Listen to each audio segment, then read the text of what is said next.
Ayan had always been the same kind of man, whether people praised him for it or not.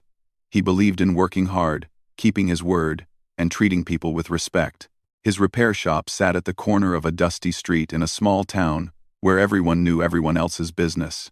From early morning until late evening, he worked on old motorbikes, punctured tires, broken chains, and anything the neighbors brought to him. His hands were usually covered in grease, but his heart stayed clean. He never charged extra, never lied about a repair, and never made anyone feel small. People trusted him. That trust was the only wealth he truly had.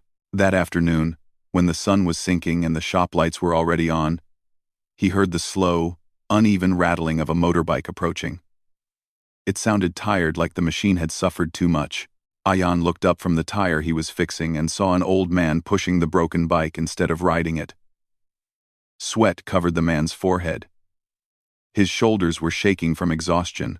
Behind him walked a young girl, maybe 17 or 18, her dupatta wrapped tightly around her face to block the dust. Even from far, Ayan could tell they were not from the area. Their clothes were worn out, their steps slow, as if life had been hard for a long time. The old man stopped outside the shop and tried to smile, though he looked like he had no energy left.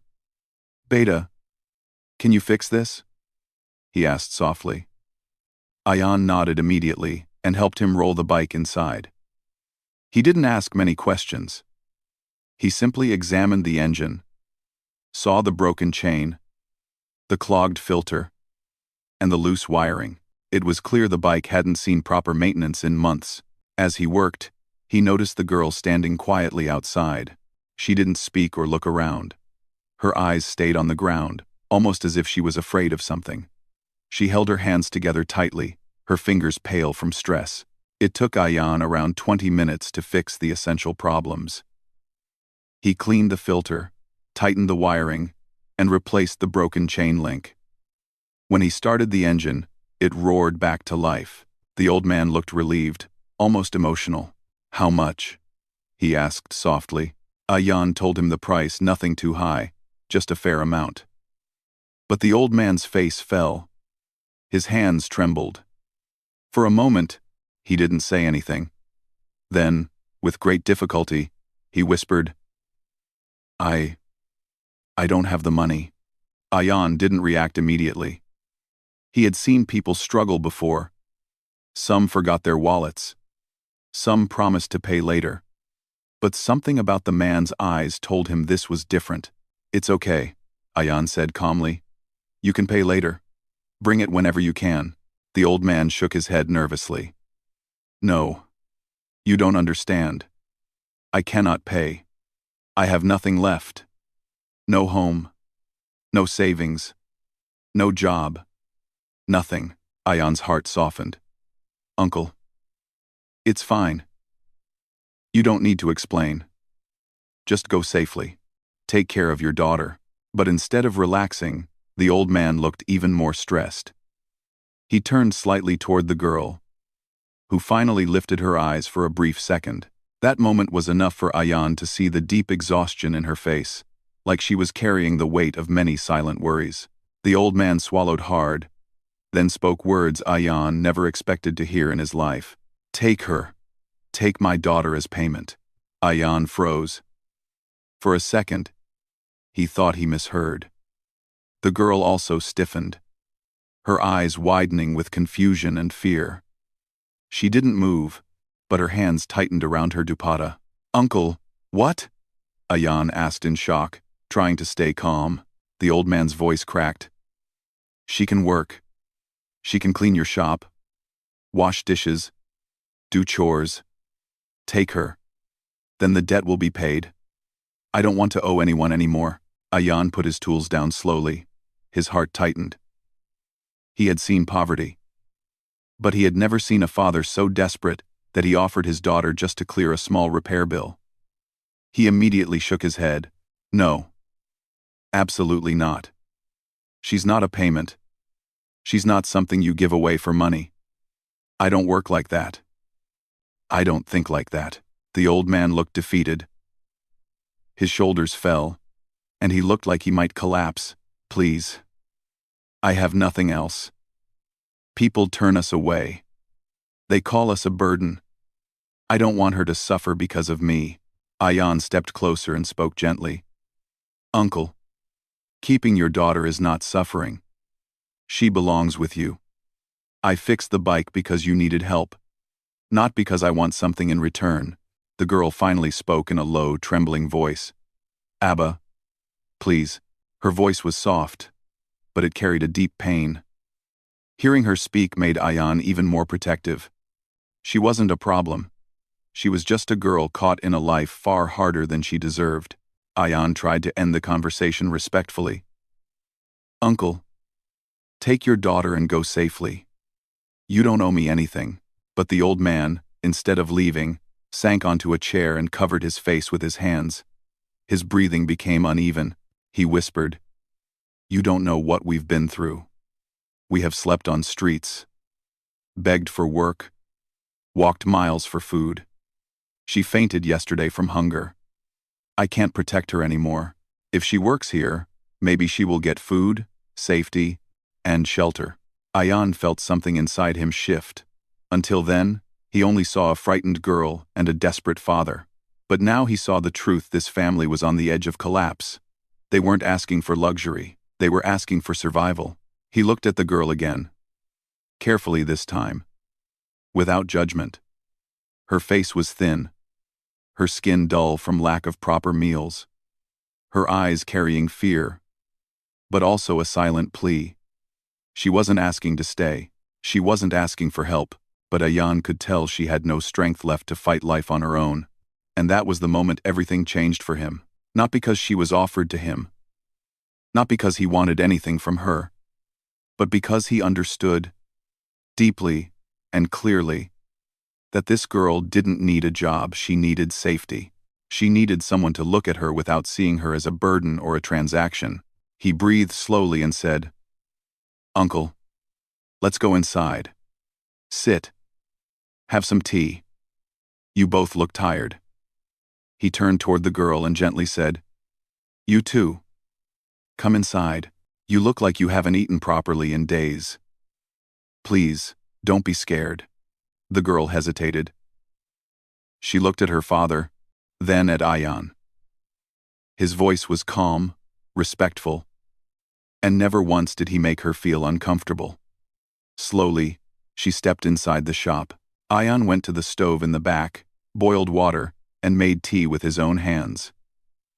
He cut a piece of bread and placed it on a clean plate. When he gave it to the girl, she looked at him as if she didn't know whether she was allowed to eat it or not. He nodded gently, giving her silent permission. She took a small bite. Then another. Her hands trembled slightly. Maybe from hunger, maybe from relief. Ayan watched quietly. He didn't stare. He didn't ask questions. He simply let them breathe. The old man finally lifted his head and whispered, Why are you helping us? Ayan replied softly. Because someone should have helped you before things got this bad. The old man's eyes filled with tears. But for the first time, they weren't tears of shame, they were tears of gratitude. And the girl, sitting quietly with the cup of tea warmed between her hands, looked at Ayan with a small, almost invisible spark of hope. For her, it was the first moment in a very long time that didn't feel like a battle. When Ayan welcomed them into the back room of his shop that night, he did not imagine how much their presence would change the rhythm of his life. The back room was small, barely wide enough for a thin mattress and a shelf, but it was clean, shaded, and safe, much safer than the open streets they had been sleeping on.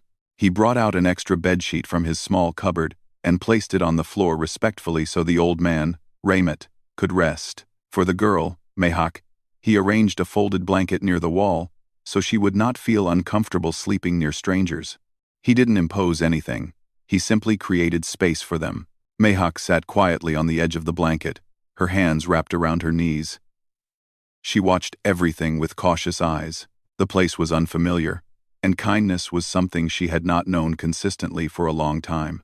She kept expecting someone to order her, shout at her, or remind her of her helplessness, because life had taught her to prepare for such things. But Ayan didn't do any of that. He spoke softly when he needed to, kept distance when she looked worried, and made sure she never felt like a burden. Raymond watched his daughter with a heavy heart. Poverty had made him desperate. And earlier that day, he had crossed a line he never wanted to cross. Even though Ayan did not accept the idea of taking Mihak as payment, the memory of saying those words troubled him deeply. He felt ashamed of himself as a father, yet also grateful his daughter was now safe for the night.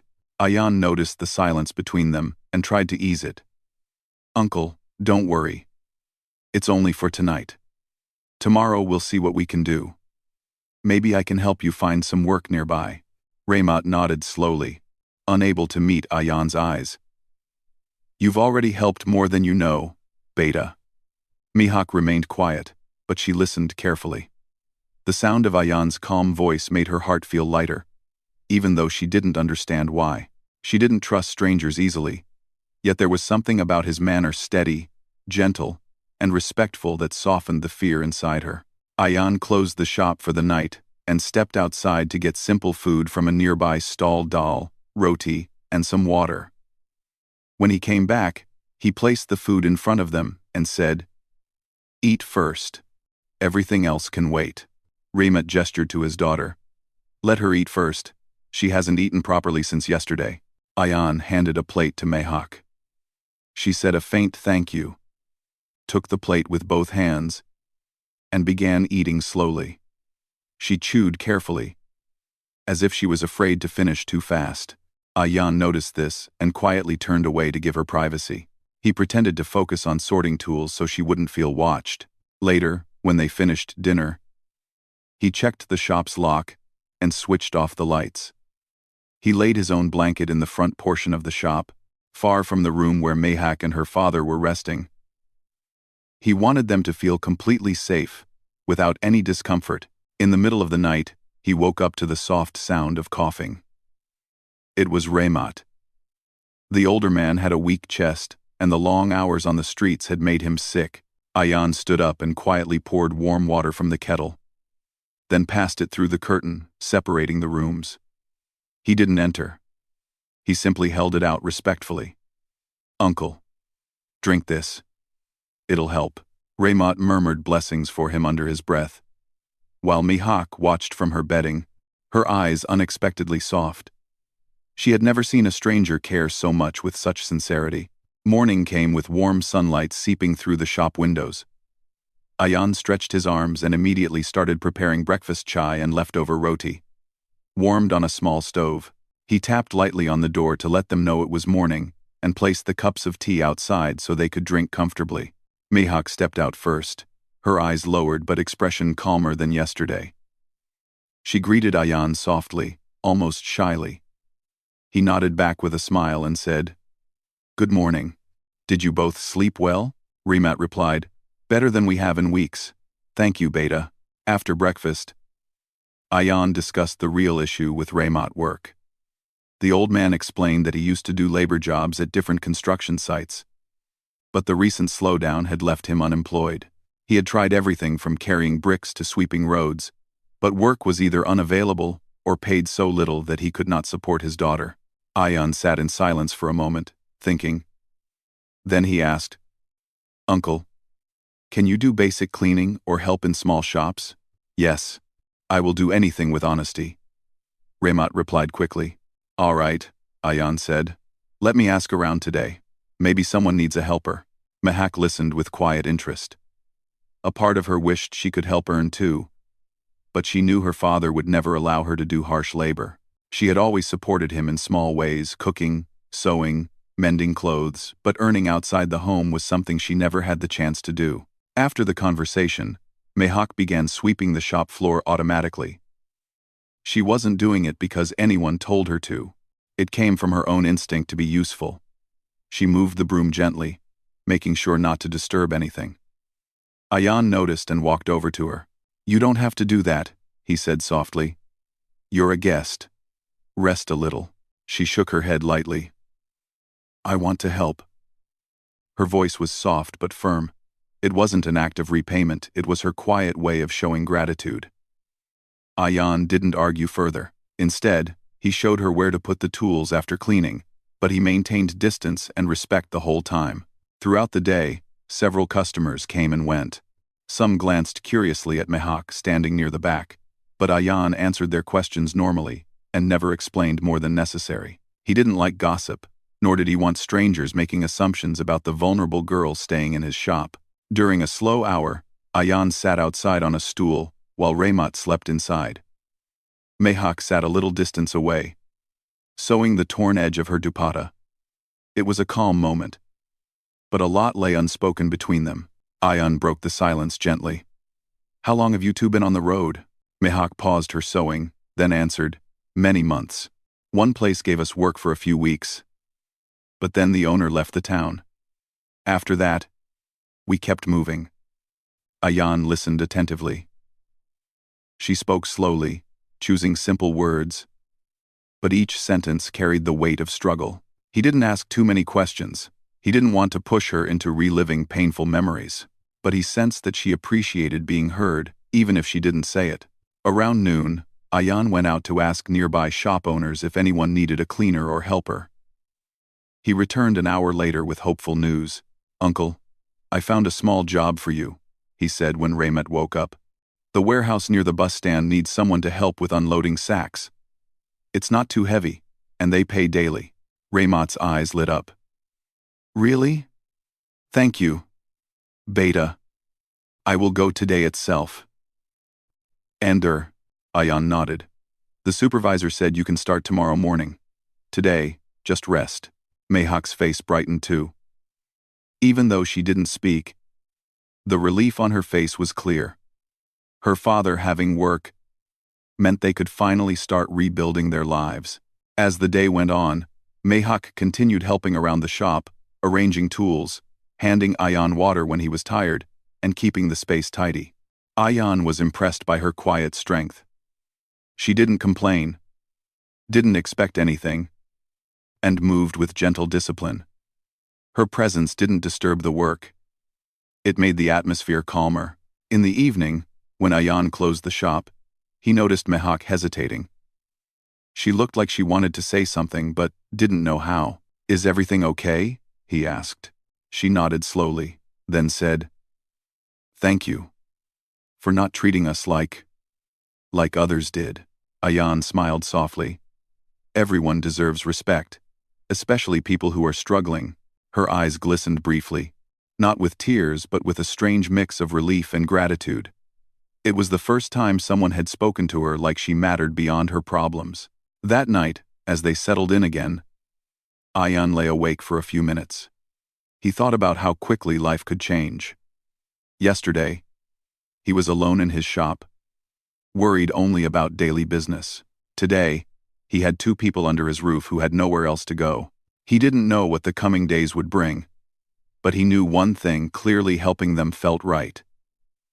And somewhere deep inside, especially when he remembered the way Mehak had looked at him with quiet trust, he felt that something meaningful had begun. The next morning began with a gentle quietness around the repair shop. The sun was rising slowly, sending soft golden light through the dusty windows. Ayan woke up earlier than usual because he wanted to make sure Raymond ate something before heading to his new job at the warehouse. He boiled chai on the small stove and warmed leftover roti so they all could start the day with a little strength. By the time Ayan stepped into the back room, Mehak was already awake. She sat near her father, gently shaking his shoulder to wake him. Her hair was neatly tied back, and she looked fresher than before, as if the night's rest had given her at least a little peace. When she saw Ayan, she moved aside respectfully. Ayan placed the teacups on the floor and said, "Uncle, drink this before you go. You'll need the energy." Raymond accepted the cup with both hands. "You're too kind, Beta. May you always stay blessed." Ayan didn't reply with big words. He simply gave a warm smile and said, "It's nothing, Uncle." After breakfast, Ayan walked Raymond to the warehouse, which was about 10 minutes away. Mehak stayed at the shop, sweeping the front area and arranging tools to keep herself busy. Ayan had told her she didn't need to do anything, but she insisted on helping. It wasn't about paying back a favor, it was her way of feeling useful again. At the warehouse, Ayan introduced Raymond to the supervisor, who recognized Ayan from previous work. The supervisor nodded approvingly. If he's your recommendation, then I trust him, he said. That sentence alone brought relief to the old man's heart. For the first time in months, someone was willing to give him a real chance. Ayan didn't stay long. He made sure Raymond understood his duties, wished him luck, and then returned to his shop. As he walked back, he thought about how quickly life could change when someone received even a small push in the right direction. His steps felt lighter, like he was carrying something meaningful inside. When he reached the shop, he found Mehak sitting on a small stool, sewing a tear in Ayan's old cloth cover for tools. She looked up quickly when he entered, as if she wasn't sure whether she was allowed to use his things.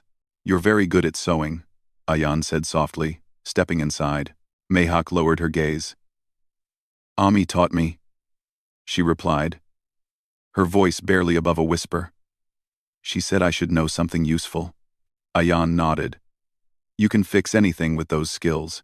Maybe one day you'll have your own sewing machine. She smiled faintly, not fully believing the idea. But the thought warmed her quietly. Maybe, she said, though her tone made it clear she never expected such a thing to become reality. Throughout the morning, customers came and went. Some noticed Mehak. Some ignored her. But no one said anything. Ayan made sure she stayed comfortable and stepped aside whenever strangers entered, so she wouldn't feel uncomfortable. While he worked on bikes, she helped by handing him tools or keeping track of the parts he needed. What surprised Ayan was how fast she learned. She watched everything with careful eyes, absorbing details silently. When he struggled to reach a screwdriver while keeping a bike steady, she immediately passed it to him without being asked. He looked at her and smiled. You really notice everything. Mehak didn't respond loudly, but her eyes softened, showing she felt seen in a way she wasn't used to. Around midday, the shop became quiet. Ayan sat outside on a wooden stool, resting his hands. Mehak stepped outside too, but she sat at a respectful distance. It was a peaceful moment. With the soft wind blowing and the distant sound of traffic filling the background, Ayan glanced at her and asked, You like sewing, right? She nodded slowly. Yes. I like making clothes neat and proper. I've fixed many things for people on the road. He thought for a moment, then said, If I bring some old cloth or shirts, can you stitch them? A little surprise flickered on her face. Yes, I can. All right, Ayan said gently. Maybe we can earn something from it someday. Mehak didn't say anything, but the hope that touched her expression was enough to show what those words meant to her. A simple suggestion, but to her it felt like the first small door opening toward a future she had stopped imagining. In the afternoon, Raymond returned from the warehouse earlier than expected. When he entered the shop, sweat covered his forehead, and he looked tired. But there was something different. He had a small smile. A real one. How was it? Ayan asked. Raymond sat down heavily. Good. Hard work, but good. They said I can continue tomorrow. Mehak immediately handed her father a glass of water. Her eyes filled with gentle relief as she saw that he had finally found steady work. For the first time in weeks, they were not lost or hopeless. There was a path now, even if small. As days passed, their routine settled into a steady rhythm. Raymond went to the warehouse every morning, worked hard, and returned each evening tired but satisfied. Mehak helped around the shop quietly, sweeping the floor, organizing tools, wiping dust from shelves, and learning new things from Ayan every day. She never complained, never wasted time, and never crossed boundaries. Her presence created a sense of calm in the shop. Every evening, after closing the shop, Ayan would sit outside with Raymond and talk. They spoke about life, work, relatives, and memories of better days. Mehak usually sat nearby, sewing something, or simply listening. Ayan never spoke to her casually the way he spoke to her father. He kept a respectful tone and distance, so she felt safe. Yet even with that distance, a quiet understanding formed between them. One evening, Ayan came back from the market with a small paper bag. Mehak was sitting in the corner of the shop, threading a needle. When he placed the bag in front of her, she looked at him questioningly. Open it, he said gently. Inside were a few small rolls of thread blue, white, black, and red. They were not expensive, but they were brand new and neatly packed. Mihawk stared at them, speechless. "I noticed you were running out of thread," Ayan said. "I thought these might help." She touched the spools gently, as if afraid they would break. Her voice trembled slightly, not from fear, but from a feeling she couldn't name. She wasn't used to receiving things. For months, she had lived on the road, depending on scraps and leftovers. Receiving something bought especially for her felt strange, but warm. Ayan shrugged lightly. "It's nothing. You're helping around the shop. This is just to make your work easier." Raymond watched the exchange with quiet gratitude. He felt relieved knowing his daughter was being treated with decency and kindness. Over the next few days, Mihawk began sewing small covers for Ayan's tools as practice. She stitched old pieces of cloth into neat shapes, and Ayan admired her precision. "You're very talented," he told her once. She didn't respond verbally, but her cheeks warmed slightly. She turned away shyly, but the faint smile on her lips stayed for several minutes. One late afternoon, when Mihawk was helping Ayan close the shop, a sudden gust of wind blew dust everywhere. Mihawk covered her face with her dupatta. Ayan quickly stepped in front of her to shield her from the worst of the dust. He didn't touch her or come too close, he just stood there protectively until the wind settled. When the air cleared, Mihawk lowered her dupatta slowly. For a moment, she looked at him with a gentle seriousness in her eyes. It wasn't admiration, and it wasn't fear. It was something quieter, trust. Ayan noticed it, but he didn't say anything. He simply nodded and continued locking the door. That evening, as they sat together for dinner, the small shop felt more like a home than it ever had. Raymond's steady job, Mihawk's growing confidence, and Ayan's unspoken sense of responsibility formed a bond between them that none of them had expected. And somewhere deep in Ayan's heart, something had begun to grow. Something he didn't fully understand yet, but something that made the shop feel less empty and life feel less lonely. The days passed quietly, and life slowly began to feel balanced inside Ayan's small shop. Raymond worked at the warehouse every morning, returning tired but proud each evening. Mihawk continued helping around the shop, growing more confident with every passing day. And Ayan, without realizing it at first, had started adjusting his routines according to their presence. He made extra breakfast, kept space in the back room organized, and even bought simple groceries so they could eat properly. He never said he was doing it for them, but they understood. But as days turned into weeks, the peaceful rhythm attracted attention from people who enjoyed rumors more than truth. It started with small whispers outside the shop, comments said quietly but loud enough for others to catch. At first, Ayan ignored them. He knew the town well, people always talked when they saw something they didn't understand. But soon, the whispers grew louder. One morning, as Ayan was fixing a bike outside, two men passing by murmured something under their breath. Their eyes shifted toward Mihawk, who was sweeping the front area. One of them smirked knowingly, while the other laughed silently. Ayan pretended not to hear, but Mihawk noticed. Her hands froze for a moment, the broom shaking slightly. She lowered her head and stepped inside quickly, her shoulders tense. Ayan felt a sharp sting in his chest. He didn't want her to feel unsafe or embarrassed. She had already been through enough. Inside the shop, Mihawk sat on a stool silently. Ayan walked in a few minutes later and spoke softly. "Don't worry about anything people say. They don't know the truth." She nodded faintly but didn't lift her gaze. The weight of strangers' words had touched her deeply. She wasn't angry. She was simply scared of becoming a burden again, scared of bringing trouble to the only place that had given her comfort. Raymond returned at sunset that day and immediately sensed something was wrong. When Ayan told him what happened, the older man sighed heavily, guilt filling his eyes. "I am sorry, Beta. My daughter's presence is causing trouble for you." Ayan shook his head firmly. "No, Uncle. She is not the problem. People talk because they have nothing better to do." But he knew that words could turn into bigger trouble if not stopped early. The next day, things grew worse. The same greedy local lender who had exploited Raymot before returned to the area. He had heard the rumors and, seeing an opportunity to stir trouble, stood outside the shop loudly, pretending to talk to someone on the phone but making sure Ayan could hear him. "Some people pretend to be saints," he said deliberately.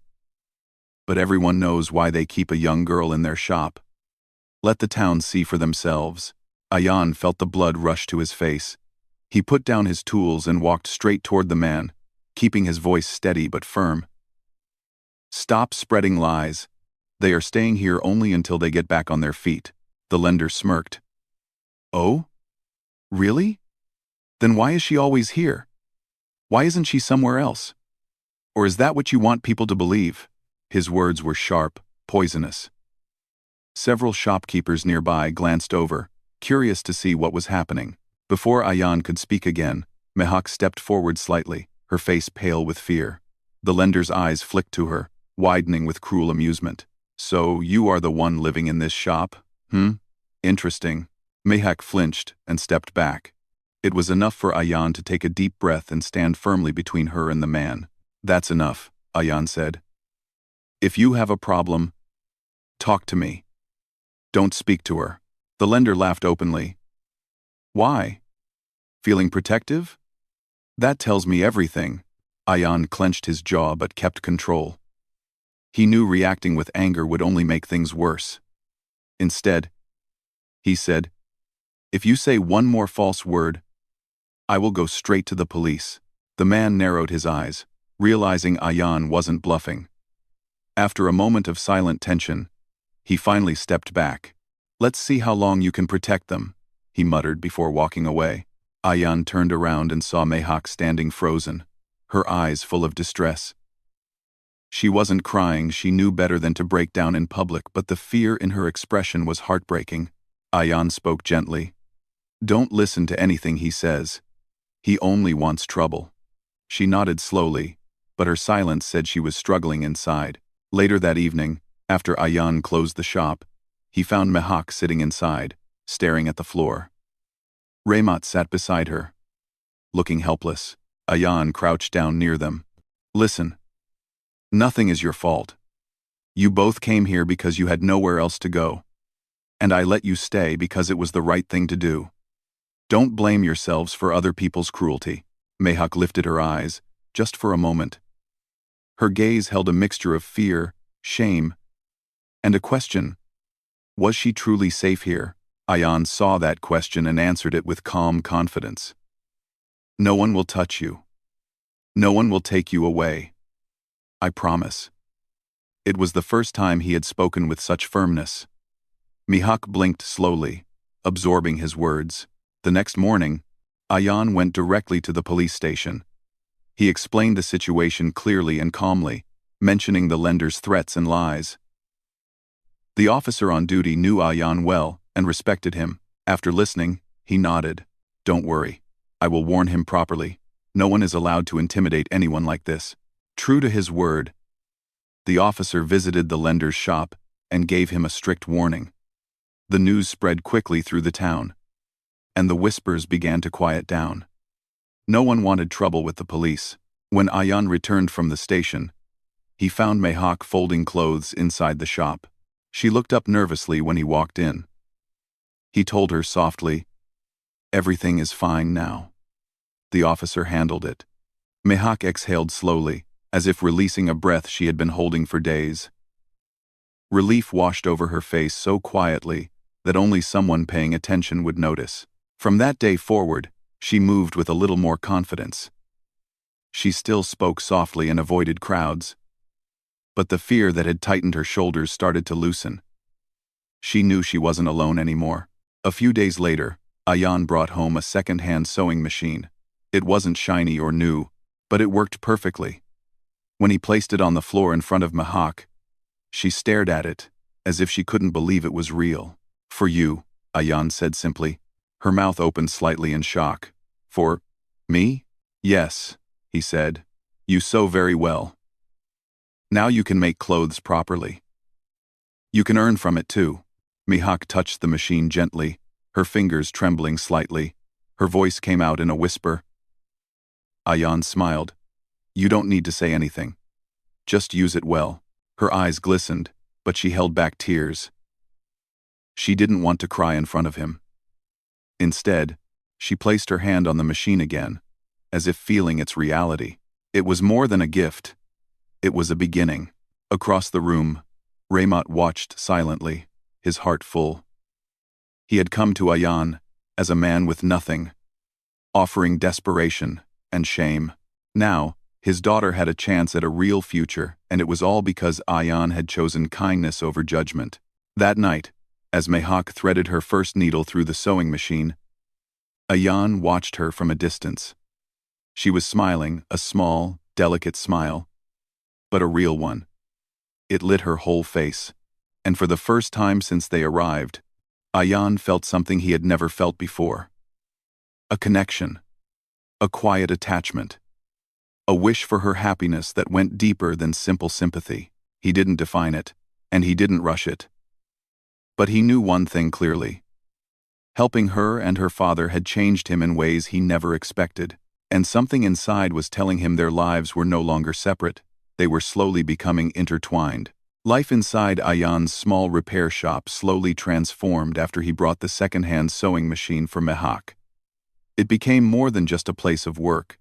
It felt like a space where three people, each damaged in their own way, were piecing themselves back together. Every morning began with the same routine. Raymond left early for the warehouse job with a lunchbox Ayan prepared for him. Ayan opened the shop and set out his tools, and Mehak quietly sat near the window with her sewing machine, stitching clothes with careful hands. The gentle tapping of the needle became a soft background sound in the shop, blending perfectly with the hum of machinery and the clinking of tools. Customers who once doubted Ayan began returning. They saw his honesty hadn't changed, and the unpleasant rumors had died after the police warning. People who walked past the shop sometimes slowed their steps, noticing Mehak sewing with calm focus. Some women even approached her to repair their torn dupattas or alter their sleeves. At first, Mehak felt shy accepting work, but Ayan encouraged her. He told her quietly, "Your work is good. Don't hide your skill. Let people see what you can do." And slowly, people did see. Within a few weeks, she had a small bundle of stitching orders resting beside her sewing machine. She never charged much, sometimes only a few rupees, but for her, it wasn't about money. It was about dignity. It was about finally doing something she was proud of. One afternoon, a neighbor named Shabnam came with her daughter. She placed a bag of clothes in front of Mehak and said, "Can you fix the hems and adjust these shirts?" Mehak nodded nervously, glancing at Ayan for silent reassurance. Ayan nodded back, and she relaxed enough to accept the order. As Shabnam left, she whispered to Ayan, "The girl is very hard-working. You did the right thing helping them." Those words warmed Ayan more than he expected. By evening, when Raymond returned from work, he found Mehak sewing with a small smile on her face. He sat down beside her and watched her fingers move gently over the fabric. Pride filled his tired eyes. He had never imagined his daughter would regain her confidence so quickly. He remembered the days they walked barefoot, searching for scraps of food. Now, she had a skill people respected, and he knew, deep inside, that it was because of Ayan's support. One night, after finishing their dinner, Raymond sat outside the shop with Ayan. The sky was filled with stars, and the cool breeze carried the smell of cooked food from distant homes. After a long silence, Raymond spoke softly, "Beta, I want to thank you. Not just for food or shelter, but for giving my daughter a chance to live with dignity." Ayan tried to brush off the gratitude, but Raymond insisted. "If you had not stepped in that day, she would have suffered more, maybe even lost hope. You saved us in ways you don't understand." Ayan looked down for a moment, feeling a quiet responsibility in his chest.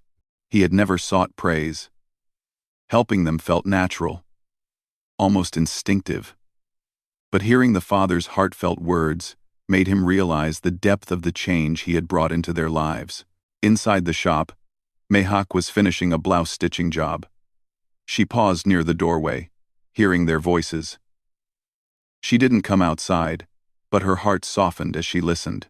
She had been afraid of life, afraid of people, afraid of her own future, but Ayan's consistent kindness had gently rebuilt her trust. She didn't know what name to give the feeling, but it warmed her quietly. Days later, something unexpected happened. A woman from the nearby colony came with a big bundle of clothes. She said her niece was getting married, and she needed several outfits altered. "Someone told me the girl here stitches neatly," she said. "I want to give her a chance." Mehak glanced at Ayan again, as she always did whenever she felt unsure. This time, he didn't even need to speak. His eyes conveyed, "You can do this." Mehak accepted the work carefully. That evening, as she measured cloth and made markings with chalk, she felt a sense of pride she had never experienced before. Over the next few days, she worked late into the evenings, sewing with quiet dedication. Ayan watched her progress silently. Each time she completed a piece perfectly, he felt a strange happiness inside, as if he was witnessing something special. It wasn't just about sewing. It was about seeing someone rise after falling. One particular evening, Ayan returned from the market carrying fresh vegetables. When he stepped inside, he found Mehak standing near the sewing machine, holding up a finished outfit in the air. It looked neat, clean, and perfectly stitched. For the first time, Mehak turned toward Ayan with a genuine smile, not the shy, hesitant smile she usually gave, but a full one that brightened her eyes. "How is it?" she asked softly. Ayan felt his heart warm. "It's perfect," he said sincerely. "You did amazing." Ayan felt his heart warm. Ayan felt his heart warm. "You did amazing." Mehak lowered the dress, her cheeks glowing with quiet happiness. It had been a long time since she had felt proud of herself. The next morning, when the customer came to collect the stitched clothes, she was impressed. "You're talented, girl," the woman said. "You'll get more work from me." She paid Mehak more than the agreed amount and left smiling. Mehak looked at the small notes in her hand, feeling a joy she couldn't express. It wasn't the money, though. Even that meant more than she expected. It was the respect, the value, the sense that she could stand on her own feet one day. Raymat returned from work that evening and noticed Mehak counting her earnings. He placed his hand gently on her head and whispered, "Your mother would have been proud." Mehak lowered her eyes, touched by the memory. As time passed, the people in the neighborhood began to understand the truth. They realized Ayan had taken in a struggling family not for selfish reasons, but out of genuine humanity. Gradually, the gossip faded, and people began speaking well of him again. Some even commented, "He did what no one else in this town would have done." One night, after closing the shop, Ayan stood alone outside, looking at the road where everything had started the day the old man came with a broken motorbike and a frightened daughter. He remembered the moment he first looked into Mehak's tired eyes. Something inside him had changed that day, and now, months later, he could see the full picture. Helping her had not just changed her life, it had changed his too. Mehak was stitching inside when she heard Ayan's footsteps. She looked up, and for a moment, their eyes met. No words were needed. Their story had already spoken enough. Ayan stepped closer and said softly, "You're doing well, Mehak. I'm proud of you." Her eyes warmed. "Only because you helped us." Ayan shook his head gently. "Because you never gave up." Mehak lowered her gaze shyly, but the warmth stayed in her eyes. Raymot entered then, tired from the day's work, and saw the peaceful environment around him. He felt gratitude deeper than words could express. For months, he had carried the heavy weight of failure, believing he had failed as a father. But now, seeing his daughters safe, growing, and respected, he felt the burden finally lift. That night, after dinner, Raymot spoke again. "Beta," he said to Ayan, "you didn't take my daughter as payment. You gave her a life. You gave her back her confidence. You gave us both a second chance." Ayan didn't know how to respond. He simply said, "You both deserved help. Anyone in my place should have done the same." But they all knew the truth. Not everyone would have. Mihak went to her sewing machine and touched it gently. It wasn't just a machine. It was the first step toward a future she had thought she would never have. A future where she could work with dignity, support her father, and maybe, one day, stand completely on her own. There were no grand celebrations, no dramatic endings. Just three people sitting together in a small repair shop, sharing quiet smiles, simple meals, and a deep sense of belonging. And somewhere inside Ayan's heart, he felt a gentle certainty. He hadn't taken her as payment. He had found something far more meaningful. He had helped rebuild a family, and in doing so, he had rebuilt himself.